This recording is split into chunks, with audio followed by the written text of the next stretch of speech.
If you ask a random person what fish they're most scared of, they'll most likely say it's a shark. Yeah, sharks have a reputation for being bloodthirsty predators, ready to devour anyone with extreme cruelty. However, there are fish you should fear much more than sharks. Actually, compared to them, sharks seem like peaceful and innocent creatures. Meet needlefish, a family of ray-finned fish that prey on other fish. A signature feature of needlefish is a long, narrow beak with many sharp teeth.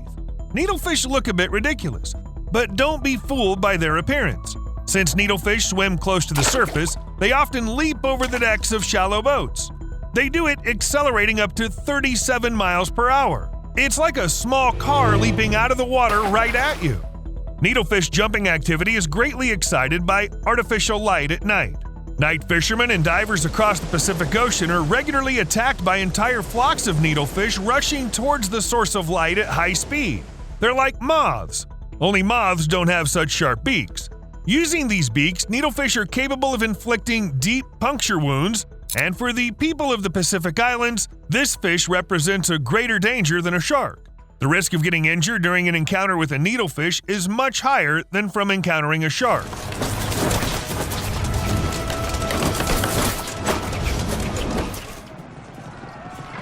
Keep in mind, needlefish are found not only in the Pacific Ocean. In 2010, a Florida kayaker nearly died when a needlefish leapt out of the water and impaled her in the chest. Another person was seriously injured in an attack in May 2013 in the Red Sea when a needlefish speared under his knee. In October 2013, a Saudi Arabian news site reported the death of a young man due to hemorrhaging after being hit by a needlefish on the left side of the neck. And in 2014 in Vietnam, a fish from the needlefish family almost killed a tourist. The fish bit her neck and left pieces of its teeth in her spinal cord, paralyzing the woman. So yeah, needlefish are not the kind of fish you'd want to see. Although it's worth saying that the most common Asian carp can pose a threat too, especially if that's an invasive species that was introduced to the United States. There were times when Asian carps leaping out of the water into boats broke people's noses, jaws, and even arms. Some of them even knocked people down. The impact was that strong. These carps, which by the way can reach 24 inches in length, are found in abundance in the waters of the United States, and they leap on boats very actively. If you get off with just a bruise, consider yourself lucky. Well, now let's talk about something really rare. In 2010, a fisherman, Jeremy Wade, pulled a Goliath Tigerfish out of the waters of the Congo River. He actually got incredibly lucky because catching a Goliath Tigerfish is quite an achievement. This fish is quite elusive and very dangerous. The thing is, the Goliath Tigerfish is rightfully considered one of the scariest freshwater fish in the world. This is a larger and more dangerous version of piranha, which grows up to 5 feet and can weigh 110 pounds. Each of the 30-odd teeth of a Goliath Tigerfish can grow to an inch, which means they're comparable to shark's teeth in size. With an arsenal like that, the Goliath Tigerfish can easily attack not only people, but also crocodiles. Okay, let's be honest, it not only can do it, it actually does that, biting off whole chunks from crocodiles. So you realize people don't stand much chance either. It's believed that these fish attack in a reflex response to a sudden movement or splash, and they do it with stunning aggression. Goliath Tigerfish only needs one bite to snap its prey in half. Well, if that's another fish we're talking about, of course. When it comes to a human, a bite like that can leave them without a finger. And that would actually be the best case scenario. There's no documented evidence of Goliath Tigerfish killing people, however locals say that it used to happen. In general, compared to the Goliath Tigerfish, all other creatures in today's video seem harmless and innocent. Though this doesn't mean I won't tell you about them. Here, for example, is an alligator gar. It can grow up to 10 feet long and is considered the largest of the 7 known gar species. Some historical records claim that in the past, alligator gars could gain weight up to 350 pounds. And of course, they didn't get so big feeding on algae alone. The good news is that alligator gars don't attack humans. In any case, there weren't any reports of such attacks. The bad news is that these fish still pose a passive danger to us because of their eggs. Alligator gar eggs are poisonous if ingested. This is how alligator gars protect their offspring from predators like crustaceans. Adult alligator gars have few natural predators, and I believe the reason might be their scales, which are simply impossible to bite through. To cut through the fish's armor, people have to use wire cutters, 10 snips, and a hatchet.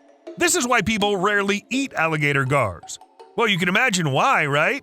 By the time you remove the scales, you'll no longer feel like eating. And since we're talking about gars, let's talk about a similar fish, northern pike, because they also have an interesting feature. Well, it's not scientifically confirmed, it's just a story told by fishermen. Anyway, it's believed that northern pikes shed their teeth in the middle of summer in order to grow new ones. It's like deer and antlers, only with teeth instead of antlers. If people could do that, imagine how much money we'd save on visits to the dentist. Researchers have been unable to find any evidence of whether pikes are shedding teeth or not. Maybe pikes are similar to sharks, where one row of teeth is constantly being replaced with the next row of teeth as they break or fall out. Though actually changing teeth is not something unusual for fish, there's even a fish species that loses 20 teeth each day. This is a Pacific lingcod, a vicious omnivorous fish with more than 500 randomly arranged teeth in its mouth. The Pacific lingcod actually loses and grows 20 teeth a day and feels just fine. Well, you can get it. Several dozens of teeth don't sound like much when you have several hundreds of them in your mouth, but how could such a large number of teeth fit in the mouth in the first place? Well, apparently the Pacific lingcod really wanted to have as many teeth as possible and didn't stop even when it ran out of space on its jaws. If you look inside the mouth on their palate, you'll see it's also covered in teeth. All the way at the back of the throat, right before the esophagus, there are pharyngeal jaws, tooth-studded bony platforms made from modified gill arches. In short, this fish has teeth literally everywhere.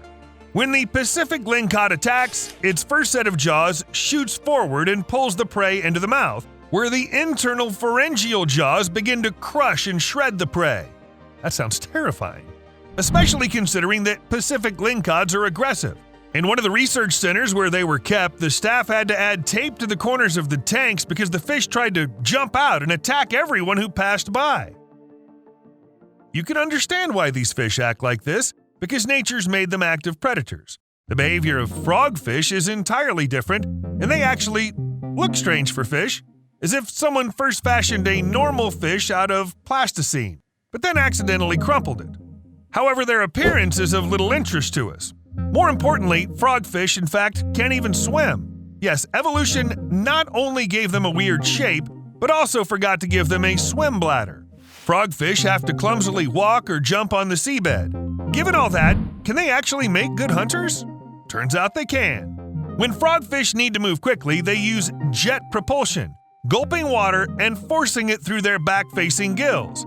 And they move really fast. Whenever prey is close, it takes only 6 milliseconds for the frogfish to react and grab it.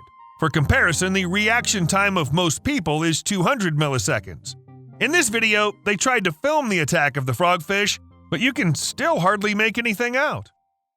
Frogfish use their first dorsal fin as a fishing rod, luring prey closer.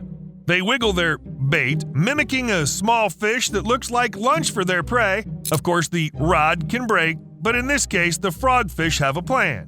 They can simply grow it back. Well, that was a fish that looked like crumpled plasticine. Now it's time to talk about a fish that looks like an underwater pug, or at least like it's very surprised or upset about something all the time. Ugly mother... You know, this fish looks as if it had left for half an hour and then remembered it had forgotten to turn off the iron. Stargazers might be rather ugly, goggle-eyed creatures, but they're nevertheless formidable predators. To ambush their prey, these fish burrow into the sand, exposing only their mouths and eyes, which they rotate as hard as they can. This attracts the prey, which the stargazers then stun with electricity coming right from their eyes. I'm serious. They generate discharges like electric eels. Well, their discharge is weaker, only 50 volts compared to 600 volts generated by eels. But this is quite enough. After getting a jolt, the prey can no longer fight back and the stargazers can have lunch. Turns out that these ridiculous-looking creatures have killer eyes. Naturally, the discharge also works against predators, giving the stargazers enough time to break free and swim away. However, simply having bulging eyes and mimicking eels didn't seem good enough to these fish, and they grew a venomous spine near the pectoral fins. The venom is still poorly studied, but it seems to be dangerous enough not only for underwater creatures. In some cases, it's known to have killed humans. Some of our viewers probably thought, now, venom, big deal. Venomous fish don't surprise anyone anymore. In a way, I agree with that. What if we show you a fish shaped like a cube? This is a real underwater tank that creates a toxic cloud. The yellow boxfish looks funny and cute, lives in shallow water in the warmer parts of the world's oceans, loves coral reefs and seaweed. These fish spend most of their time pruning algae and small invertebrates such as crustaceans, worms, and sponges from rocks and coral with their tiny mouths. But having such a peaceful life in the wild would require you to have powerful protection, and these fish have it. Their body is made up of hexagonal bony plates fused together to form a hard yet lightweight shell. It encircles the inner real skeletal framework. Yes, these fish have grown something like tank armor. And being a living tank means you have some serious advantages. At the very least, the yellow boxfish is damn hard to eat. Predators simply break their teeth on the armor, so they try not to take any risks. Well, in order to get such a body, these fish had to sacrifice speed and maneuverability. When you're a box with fins, it's quite difficult to be agile, but then evolution helped these fish out. It gave them a very cool ability. When threatened or simply alarmed, the yellow boxfish secrete a slimy toxin. It oozes from special cells all over the fish's body. Transparent toxic mucus, similar to snot, immediately disperses in the water column, creating a cloud of death around the fish. Due to this, boxfish can be very difficult to keep in aquariums. A frightened boxfish can accidentally poison all its mates. Or maybe it could do that on purpose. Who knows? See you later.